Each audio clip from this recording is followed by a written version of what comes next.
ಈ ವಿಡಿಯೋ ನೋಡ್ತಾ ಇರೋ ನನ್ನೆಲ್ಲ ಆತ್ಮೀಯರಿಗೂ ನಮಸ್ಕಾರ. ನಾನು ನಿಮ್ಮ ಕಿಚನ್ ಪಂಟ್ರು. ಇವತ್ತಿನ ಈ ವಿಡಿಯೋದಲ್ಲಿ ಸಿಂಪಲ್ಲಾಗಿ ಮೀನು ಸಾಂಬಾರ್ ಅಥವಾ ಫಿಶ್ ಕರಿ ಹೇಗೆ ಮಾಡೋದು ಅಂತ ತಿಳಿಸ್ಕೊಡ್ತಾ ಇದ್ದೀನಿ.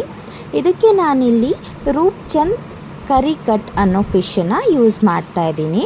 ಇದನ್ನು ನಾನು ಝೆಪ್ಟೋನಲ್ಲಿ ಆರ್ಡರ್ ಮಾಡಿ ತರಿಸ್ಕೊಂಡಿದ್ದು. ಈ ರೀತಿ ರೆಡಿಮೇಡ್ ಸಿಗುತ್ತೆ.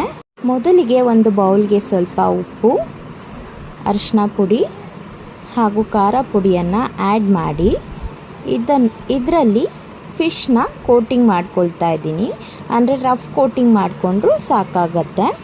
ಇದನ್ನು ಸ್ವಲ್ಪ ಹೊತ್ತು ನೆನೆಯೋದಕ್ಕೆ ಸೈಡಿಗೆ ಎತ್ತಿಡಬೇಕು.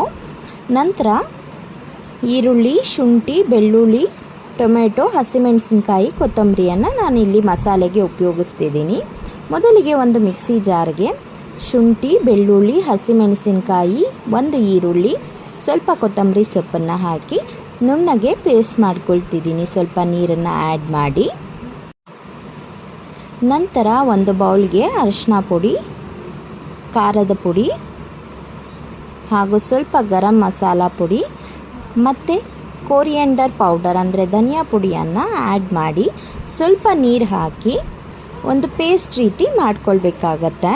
ಇದರಿಂದ ಫಿಶ್ ಕರಿ ತುಂಬಾ ಟೇಸ್ಟಿಯಾಗಿ ಬರುತ್ತೆ. ಈ ಪೇಸ್ಟ್ ರೆಡಿ ಆದಮೇಲೆ ಸ್ಟವ್ ಮೇಲೆ ಒಂದು ತವ ಇಟ್ಟು ಮ್ಯಾರಿನೇಟ್ ಮಾಡ್ಕೊಂಡಿರೋ ಫಿಶಸ್ನ ಒಂದೊಂದೇ ಹೆಂಚು ಮೇಲಿಟ್ಟು 5-10 ನಿಮಿಷ ಒಂದೊಂದು ಸೈಡು ಬೇಯಿಸ್ಕೊಳ್ಳಿ. ಮೀನನ್ನು ಒಂದು ಮುಕ್ಕಾಲು ಭಾಗ ಬೇಯಿಸಿದ್ರೂ ಸಾಕಾಗತ್ತೆ. ಅದು ತುಂಬ ಸಾಫ್ಟಾಗಿರೋದ್ರಿಂದ ಬೇಗ ಬೆಂದುಬಿಡುತ್ತೆ.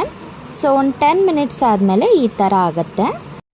ನಂತರ ಒಂದು ಬಾಣಲಿಗೆ ಸ್ವಲ್ಪ ಎಣ್ಣೆ, ಈರುಳ್ಳಿ ಮತ್ತು ರುಬ್ಬಿಟ್ಕೊಂಡಿರುವಂಥ ಹಸಿಮೆಣಸಿನ್ಕಾಯಿ ಪೇಸ್ಟು ಮತ್ತು 2 ಟೊಮೆಟೊ ಪ್ಯೂರೆಯನ್ನು ಆ್ಯಡ್ ಮಾಡ್ಕೊಳ್ತಾ ಇದ್ದೀನಿ. ಇದರಲ್ಲಿ ಹಸಿ ವಾಸನೆ ಹೋಗೋವರೆಗೂ ಉರಿಬೇಕಾಗತ್ತೆ. ನಂತರ ಮಸಾಲೆ ಪೇಸ್ಟನ್ನು ಇದಕ್ಕೆ ಆ್ಯಡ್ ಮಾಡಿ ತಕ್ಕಷ್ಟು ನೀರನ್ನು ಆ್ಯಡ್ ಮಾಡಿ ಮೀನನ್ನು ಇದರಲ್ಲಿ ಡಿಪ್ ಮಾಡಿ ಫಿಶ್ ಕರಿ ರೆಡಿ.